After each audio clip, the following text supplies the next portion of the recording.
Hello, everyone, and welcome to Logisticom 2016. I'm Axel Morocco, and I am one of the founders of the contest, the advisor to the business club, and general logistics and supply chain cheerleader. Call me an evangelist. I'm so excited you're here, and we're going to have a great contest this year. Thanks for being here.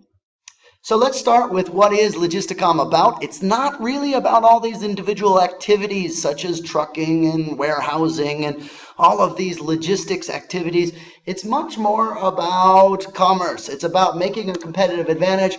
And then for you, really what it is about the practical skills you need to learn in order to become Vietnam's next managers, the ones that are going to lead Vietnam into the connected global community that we're already a part of, but Vietnam is growing in strength and its position in the world. So what is this? It started because some of the industry contacts that I'd been working with were talking about how hard it was to get students that actually had a concept of operations management. And even though we could train specific skills about warehousing or something, they really weren't getting the creative, critical thinking team skills that we needed out of the top managers, and we need more of that. So you guys are going to be practicing leadership, problem solving, critical thinking skills in order to go through this contest, and that's hopefully what we're going to deliver to you, and you're going to have fun doing. So what is this contest? You probably know already, but let's just review quickly. In round one, we're going to ask you to make a video, and it's much more about the supply chain, and more than that, about how do companies create a competitive advantage in connecting all of these complex partners of their supply chain, from the raw materials to the service providers, a network of different people that touch and provide value to the products and services to the end consumer. And we need you to fit in a challenge, a theme in that process. So that's what your round one is going to be. Round two is going to be a rally, or we like to call it an amazing race. You have to go through the activities of some logistics from some logistics management, thinking about planning, moving, coordinating a product, and we're going to deliver all of these products to a charity at the end. And then finally, we're going to be doing a round, which is going to be a live case. We work with industry partners. We have data that you have to go and sort through and understand. How can a company improve its competitive advantage? What kind of challenges they're facing inside of this market? So that is what the contest is basically. And really what we're asking you to do is think about how you can give back. How can we provide value for the environment, for the country we live in, while we are learning in this process? And hopefully we take this lesson and this idea with us as we become professionals later on. Each year we have a theme. We started in 2014 with orphans, and then last year about how can logistics and supply chain support and help the elderly, and then finally this year we're going to be looking at and helping some disabled children. But more than this, we have a new direction. And really what we want to think about is how can we do sustainability and green logistics inside of developing nations like Vietnam? How can these activities which usually cost more actually increase the competitive advantage of the companies applying them? In what ways are they going to be able to use the concepts of sustainability in order to become a more marketable, a better value company, profitable, all those other things?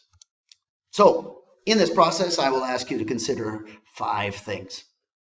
Number 1, how can we communicate this value to sustainability to consumers who are usually driven by short-term rewards, cheap products with high quality, as fast as I can get it? They care about that. They're not really so concerned or so informed about how their products actually get to them, and actually changing their minds and getting them to buy products that are done in a more sustainable way is part of the challenge of the supply chain. The other part of it is actually on the investment side. Stockbrokers, investors, owners, a lot of times don't actually care how things are getting done. They just want a return on investment. And so these two short-term pressures may make companies operate in ways that are legally fine, but ethically we are going to say maybe we should be doing a better job. Number two, how can the information within the supply chain lead to conservation of resources, land, water, food, material, other resources? We are constantly consuming more land to store goods for houses, for use of larger farms. All of these things lead to ways that our resources are not being managed in a thoughtful way. The way we use our water, the way we are producing our food, materials, and other stuff. How can we do better? Number three, how can the practices of the companies reduce the contribution to pollution and climate change? Okay, one side is the conservation of resources that we are putting in. We are exploiting the earth in order to provide products for our consumers. On the other side, we are exploiting the air and the world we live in to produce them. So the pollution creates climate change, creates changes in water, all of these things. We have one side conservation and the other side making sure that we are not doing any more damage than necessary just to exist.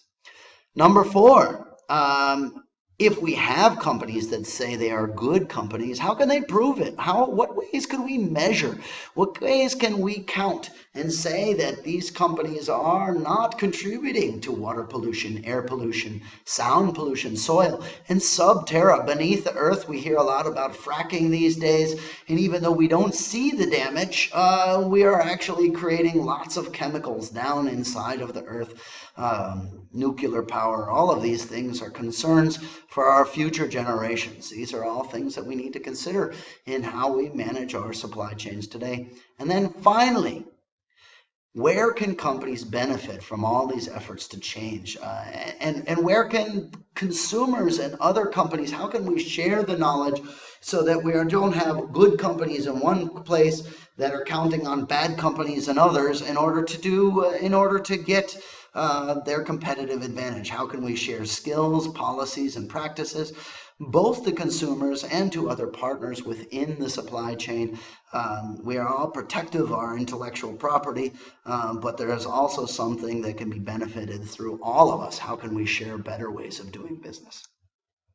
So all of this is great. We have a great contest. We have great sponsors. It's a way forward. It's a very unique contest. Nobody else is doing a contest like this in the whole world. Logisticom is Vietnam's contest, and I'm very, very proud of it.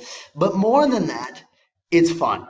And it's going to be a great time. I'm very happy that you're forming a team and being here, and I hope that you enjoy all of the benefits out of doing this and get to think about where is our world going to go tomorrow.